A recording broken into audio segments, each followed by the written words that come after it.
the worst illusion in meditation practice is to fight thoughts in order to silence them down. Never enter this strange battle. It only creates a split within yourself. Suddenly you are two. The silencer and the naughty thoughts, you see? And you are... That doesn't make sense. So just begin to treat all this endless chatter just like you would treat birds singing on trees. Background noise. On through every mind, there is a sort of an activity that I call the thinking machine, that is not personal at all. That is actually almost external. We are taking it in, and we identify with it. What is the source of the thinking machine? It's a survival mechanism. It's a protective mechanism. It all started back then when we first had thoughts. Who knows when? And when we first had thoughts, our thought was used to predict dangers. Do you understand? To anticipate dangers, because it can have this kind of capacity to register things that happened before, and from that to predict what might happen, what horrible things might happen. Then this was really good with predators and with creating some kind of technology and so on, but it's definitely not good when it has become so sophisticated that what it does, it keeps predicting dangers that don't exist. Emotional dangers, mental dangers, scenarios that will never happen. It keeps producing worry, anxiety, and also keeps trying to take you to the best conditions that you could ever have. Safest, most comfortable. This is what the thinking machine is doing. It tries basically to protect you, but it actually does not do it.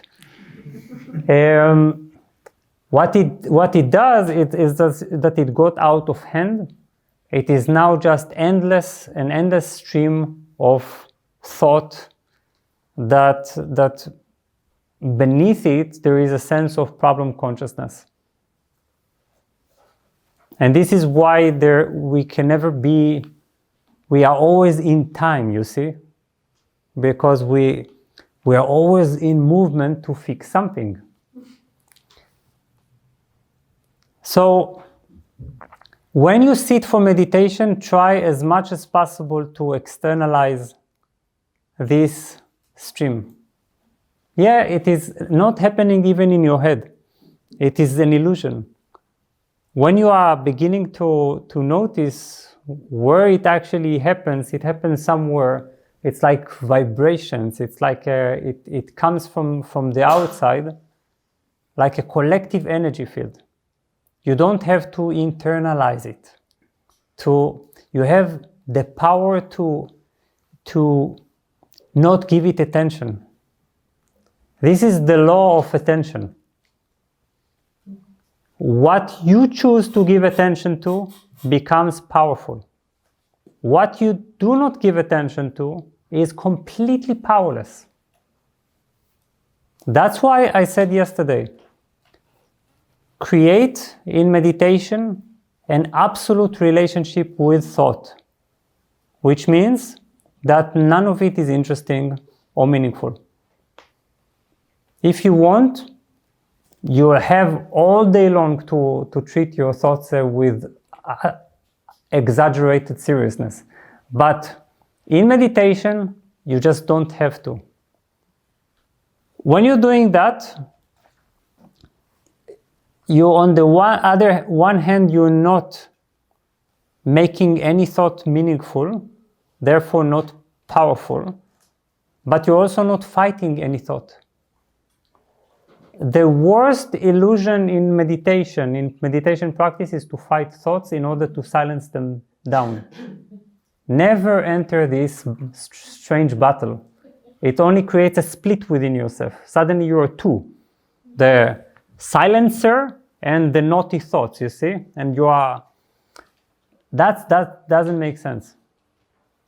So just begin to treat all this endless chatter just like you would treat birds singing on trees.